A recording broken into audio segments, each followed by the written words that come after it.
প্রিয় শিক্ষার্থীরা, দেখো তোমাদের সামনে একটি সমস্যা নিয়ে হাজির হয়েছি। দেওয়া আছে 4 অঙ্কের কোন ক্ষুদ্রতম সংখ্যা 12, 16 ও 24 দ্বারা নিঃসীবিভাজ্য। 4 অঙ্কের কোন ক্ষুদ্রতম সংখ্যা? আমরা যদি যখন সূত্র পড়িয়েছিলাম তখন একটু বলেছিলাম যে 3 অঙ্কের, 4 অঙ্কের, 5 অঙ্কের, 7 অঙ্কের এই টাইপের অঙ্কের উল্লেখ থাকে ক্ষুদ্রতম ও বৃহত্তম। ওই ধরনের অঙ্ক আমরা কিভাবে সলভ করবো? এই 3, 4, 5, 6, 7 অঙ্কের ক্ষুদ্রতম অথবা বৃহত্তম যদি উল্লেখ করা থাকে তাহলে মনে রাখতে হবে যে উদ্দীপকের যে সংখ্যাগুলো থাকবে বলছে এত এত দ্বারা নিঃসীবিভাজ্য। তার মানে এমন একটা ক্ষুদ্রতম সংখ্যা বের করতে হবে 4 অঙ্কের, যেটা হবে কি 12 দ্বারা নিঃসীবিভাজ্য, 16 দ্বারা নিঃসীবিভাজ্য, 24 দ্বারা নিঃসীবিভাজ্য। তাহলে এই ধরনের অঙ্ক করার সময় মনে রাখবা যে এই 3 অঙ্কের, 4 অঙ্কের, 5 অঙ্কের এগুলো যদি উল্লেখ থাকে তাহলে উদ্দীপকের যে অঙ্কগুলো সংখ্যাগুলো দেওয়া থাকবে তাদের আগে লসাগু করে নিতে হবে। পরে লসাগু বের করে এই লসাগু দ্বারা এই 4 অঙ্কের যে ক্ষুদ্রতম সংখ্যা, এই 4 অঙ্কের ক্ষুদ্রতম থাক বা বৃহত্তম থাক, ক্ষুদ্রতম বা বৃহত্তম যেটা থাক না কেন ওটা কি করতে হবে, এই সংখ্যাগুলো লসাগু যে বের করলাম ওইটা দ্বারা ভাগ করতে হবে। ভাগ করে আমার দেখতে হবে ভাগশেষটা কত। ভাগশেষ বের করার পরে সূত্র যখন যদি পড়িয়েছিলাম এখানে আমরা সূত্র লিখে দিয়েছিলাম। বৃহত্তম বের করার সূত্র আছে, ক্ষুদ্রতম সংখ্যা বের করার কি সূত্র আছে। এই সূত্র আমার ফেলতে হবে ক্ষুদ্রতম সংখ্যা। তাহলে দেখো সমাধান করি। সমাধান 4 অঙ্কের, যেহেতু আমরা ক্যাডেট পরীক্ষার্থী, ক্যাডেটের জন্য প্রশ্ন নিচ্ছি, আমরা জানিয়ে দেওয়া আছে এগুলো না লিখে চলবে। 4 অঙ্কের ক্ষুদ্রতম সংখ্যা। আর যারা স্কুলের পরীক্ষা লিখবা তারা অবশ্যই আমরা জানি 4 অঙ্কের ক্ষুদ্রতম সংখ্যা এগুলো লিখবা, দেওয়া আছে এগুলো লিখবা। ক্যাট পরীক্ষার্থীদের জন্য না লিখতে চলবে, ক্যাট পরীক্ষায় সময় কম পাওয়া যায় এই জন্য লিখতে হয় না। 4 অঙ্কের ক্ষুদ্রতম সংখ্যা কত? 1, 2, 3, 0। তাহলে এলো 4 অঙ্কের ক্ষুদ্রতম সংখ্যা। এখানে আমরা কি করবো? প্রথমে এই উদ্দীপকের যে সংখ্যাগুলো আছে এগুলো কি করবো? আগে লসাগু বের করবো। এখানে এখানে 12, 16 ও 48 এর লসাগু। দেখো আমরা যদি 4, 16, 12 লসাগু, 16, 12, 16 ও 24 লসাগু করি তাহলে কিভাবে হবে? লসাগু বের করার একটা সুন্দর ট্রিক্স আছে, মনোযোগ দিয়ে শোনো। যে এখানে লসাগু সবসময় হবে সবচেয়ে বড়টা, সরি এখানে 48 না 24 হবে। আচ্ছা, এখানে এই তিনটা যে সংখ্যা আছে 12, 16, 24, এই তিনটার মধ্যে সবচেয়ে বড়টা না হয় তার গুণিতক হবে লসাগু।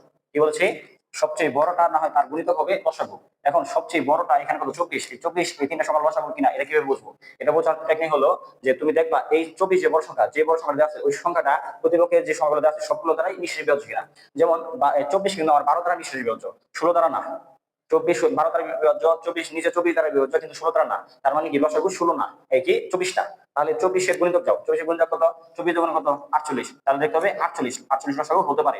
এখন এই 24 এর দ্বিগুণ করে 48 পেলাম, এই 48টা হয় কিনা এটা দেখবো। কিভাবে দেখবো? দেখবো আমরা এই যে উদ্দীপকের তিনটা সংখ্যা আছে, তিনটা সংখ্যাই এই 48 কে ভাগ করলে নিঃসীবিভাজ্য হয় কিনা। তাহলে 12 দ্বারা ভাগ করলে নিঃসীবিভাজ্য, 4 বারং 48, 16 দ্বারা 3 16 48, 24 থেকে 24 দুগুণে 48। তাহলে আমরা কি পাচ্ছি? এই 48 কিন্তু তিনটা সংখ্যা দ্বারাই বিভাজ্য। তার মানে কি আমার লসাগু হবে 48। আশা করি বুঝতে পারছো। বাসায় এগুলো ট্রাই করবা, দেখবা মুখোমুখি লসাগু করে ফেলা যায়, 2-5 সেকেন্ডের মধ্যে করে ফেলা যায়। তাহলে 12, 24, 12, 16 ও 24 লসাগু পেলাম 48। এখন পরবর্তী কাজটা কি? এই যে 48, এই 48 এর কি আমরা ভাগ করবো এই ক্ষুদ্রতম সংখ্যা দ্বারা। তাহলে 48 ভাগ 1000 কে ভাগ করি। দেখো 100 এর মধ্যে কবার যাবে? একবার। আচ্ছা, ও সরি না, দুইবার যাবে তো। 48 দুগুণে 96 না, দুইবার যাবে। তাহলে যাবে দুইবার। 48 দুগুণে 96 ভাগ বিয়োগ করে কত আসবে? 4। আর এই 0 কেটে নাও 40। আর এই যে 0 কেটে নাও, তোমাদের এই ধরনের ভাগে অনেক ভুল করো যে যখন যায় না তখন মনে হয় কি এটাই আনসার, 2 আনসার। কিন্তু না, এখানে যখন আমি এই 0টা কেটে নামাইছি তখন আমার অবশ্যই যাবে। কত দিয়ে যাবে? 1 দিয়েও যাচ্ছে না, 2 দিয়ে যাচ্ছে না, কিছু দিয়ে যাচ্ছে না, তাহলে কত দিয়ে যাবে? 0 দিয়ে যাবে। তাহলে এখানে আমার 0 হবে, 0 বার যাবে। 0 বার গেলে 40 থেকে 0 বার দিলে কত? আমার 40। তাহলে ভাগশেষ কত আমার? 40। তাহলে নির্ণয় ক্ষুদ্রতম সংখ্যা। নির্ণয় ক্ষুদ্রতম সংখ্যা। ক্ষুদ্রতম সংখ্যা বের করে আমরা একটা সূত্র লিখে দিয়েছিলাম, মনে আছে কিনা? যে ভাজ্য যোগ ভাজক বিয়োগ ভাগশেষ। দেখো ভাজ্যটা কত? এখানে আমার ভাজ্য কত? এই যে এগুলো অনেকে আমরা চিনি না। হ্যাঁ, ভাজ্য কোনটা? এই 1000 হলো ভাজ্য, 48 হলো ভাজক, 20 হলো ভাগফল, 40 হলো ভাগশেষ। তাহলে ভাজ্য কত? 1000। 1000 যোগ ভাজক, ভাজক কোনটা? 48। এই 48 বিয়োগ আর ভাগশেষ কত? 40। তাহলে 1000 যোগ বিয়োগ করলে কত? 8। তাহলে কত পাচ্ছি? 1008। এই 1008 এটি আমার ক্ষুদ্রতম সংখ্যা। এটি হলো উত্তর। আশা করি সবাই বুঝতে পেরেছো।